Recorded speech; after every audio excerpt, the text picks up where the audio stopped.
So, napakaganda ng Christmas market guys dito. Ang daming display na napakaganda. So, nakakaakit yung mga display nila. Tapos maraming mga inumin. Ayan.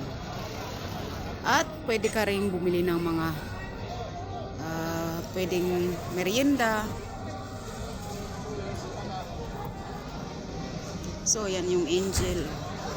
Nakatalikod yung angel. Pero mamaya, ito yan ang Christmas tree. Napakaganda. Christmas tree. Tsaka yun ang maliit. So, cute lang. Ang ganda. So, doon tayo sa kabila.